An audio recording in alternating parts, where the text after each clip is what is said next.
y nos acompañan nuestra directora Daniela Astur y los instructores. En la clase de hoy vamos a hacer un repaso acerca de célula y vamos a comprender cómo se lleva adelante la nutrición celular. Para ello los invito a que tengan con ustedes su material didáctico. Y de esta manera damos inicio a la primera clase del módulo 1. Lo que estamos visualizando en pantalla es una célula.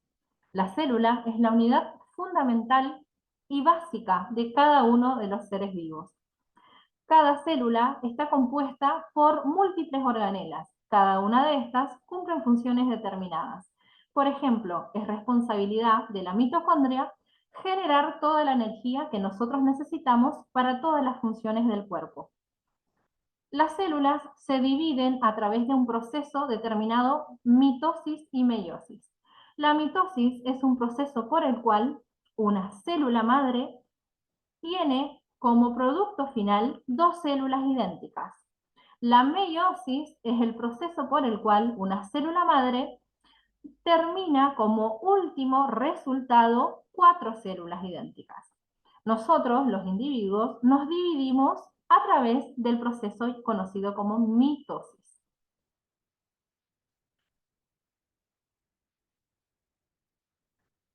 La célula tiene dentro de sí toda nuestra información genética ubicada dentro de nuestro ADN. El ADN es un tipo de ácido llamado ácido desoxirribonucleico. De hecho, es un tipo de proteína que tiene dentro de su interior toda la información. También poseemos un grupo ARN. Este ARN, conocido como ácido ribonucleico, también interviene en la división celular a través del ARN mensajero y también comprende toda la información del individuo. La nutrición celular se lleva adelante gracias a la ingesta de diferentes tipos de compuestos. Esta nutrición se lleva adelante a través de un proceso conocido como endocitosis, que es el proceso por el cual nosotros absorbemos el alimento.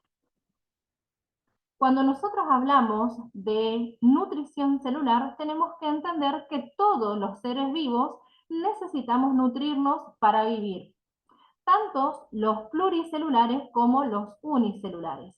La diferencia está en cómo lo hace uno y cómo lo hace el otro. En este caso, la diferencia no está en el número de células o en el conjunto de sustancias que la absorben, sino en cómo obtienen su materia genética.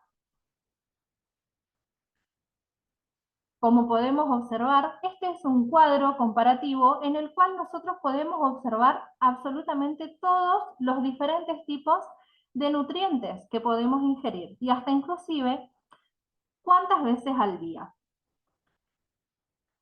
Para tener una idea, cuando hablamos de nutrición celular, cada uno de los organismos va a nutrirse de manera diferente. Por ejemplo, los heterótrofos, o sea, nosotros, nuestras células animales son heterótrofas, van a nutrirse entonces a través de una materia orgánica que vamos a extraer del exterior.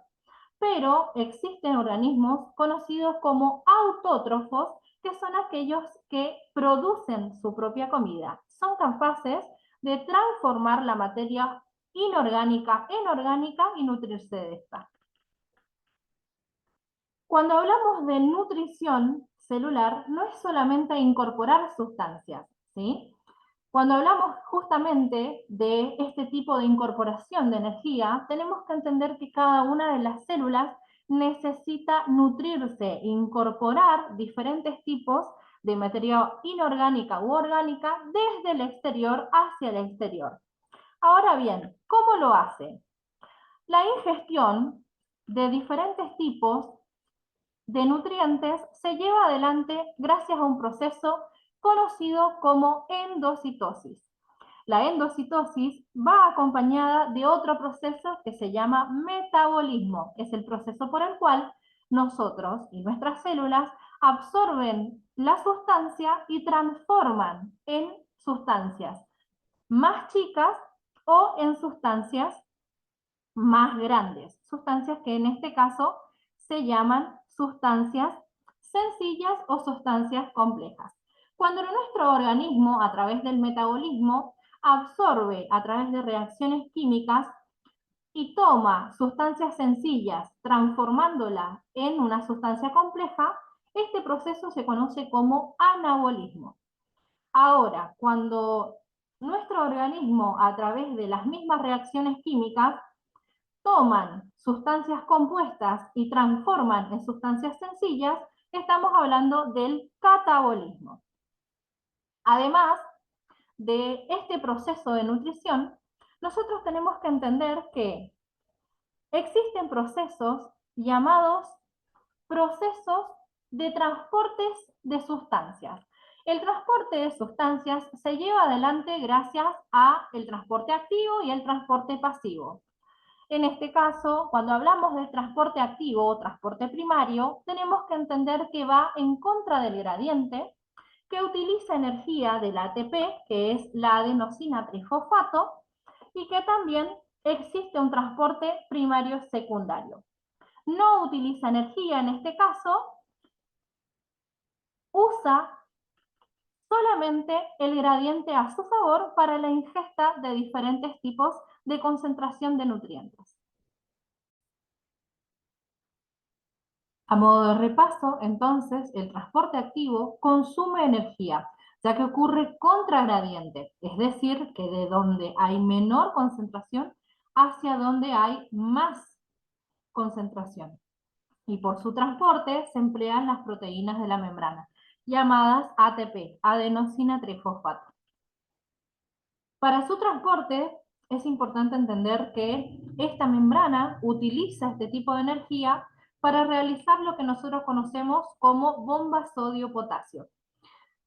Acá en esta imagen podemos visualizar entonces este tipo de bombas.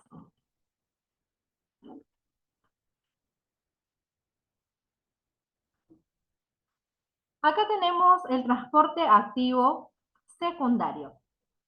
Cuando hablamos de transporte activo secundario, tenemos que entender que el transporte activo secundario no consume energía. Las sustancias pasan desde donde hay más concentración de sustancias hacia donde hay menos cantidad de sustancias.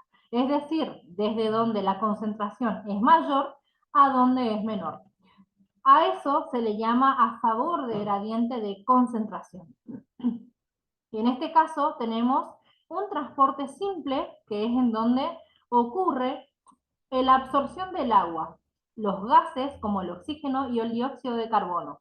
Atraviesan la membrana de la bicapa lipídica y literalmente ingresan a favor de gradiente. También tenemos un tipo de transporte llamado transporte secundario facilitado. Algunas partículas de mayor tamaño necesitan ayuda para ingresar y en este caso piden justamente ayuda a la proteína de la membrana para poder llegar a ingresar dentro de ese tipo de transporte. Y de esta manera atraviesan. El transporte secundario, también conocido como transporte activo secundario, no necesita de energía para realizarse. Este tipo de transporte que estamos visualizando en la imagen es conocido como transporte en masa. El transporte celular en masa se lleva adelante ingresando mayor concentración de sustancias, ya que esta membrana, la membrana celular, lo que hace es invaginar, formando entonces una especie de lisosoma para justamente ingresar sustancias hacia adentro de la célula. Dentro del transporte en masa tenemos a la fagocitosis. La fagocitosis se lleva adelante mediante un proceso por el cual absorbe diferentes tipos de sustancias sólidas y de esa manera las va a metabolizar. La fagocitosis se lleva adelante cuando esta célula absorbe una macromolécula que puede ser también una bacteria y entonces la fagocita, quiere decir que la metaboliza.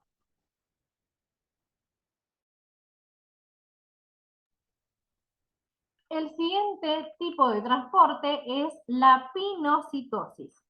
La pinocitosis se lleva adelante gracias a la absorción de líquidos. Y esto sucede cuando las membranas absorben, invaginan una cantidad bastante amplia en líquidos y absorbe hacia adentro de las células, hacia el espacio intracelular.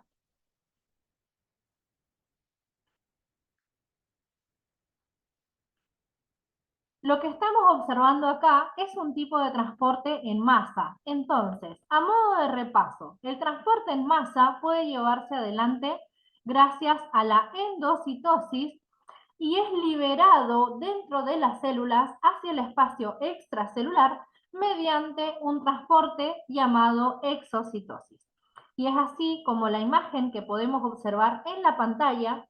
Cuando se realiza la endocitosis, hay un proceso de metabolismo dentro de las células y aquello que la célula no utiliza es conducido hacia afuera de las células a través de la exocitosis. Y acá les dejo a modo de repaso para que ustedes puedan tomar como una autoevaluación. Aquí nos dice qué tipo de transporte está indicado en la imagen. Y ustedes, en este caso yo les invito a que pausen el video y puedan identificar cuál es el tipo de transporte que estamos observando. La opción A nos dice que es un transporte pasivo de difusión simple. La opción B nos dice que es un transporte, en este caso un transporte en masa. Y la opción C dice que es un transporte activo de bomba sodio-potasio. Entonces, yo les invito a que ustedes, sin volver a leer todo el material, identifiquen a modo de ejemplo cuál es el tipo de transporte que estamos observando en la pantalla. Y acá les dejo la autoevaluación para que ustedes puedan realizar entonces un seguimiento de lo que vimos en la clase de hoy.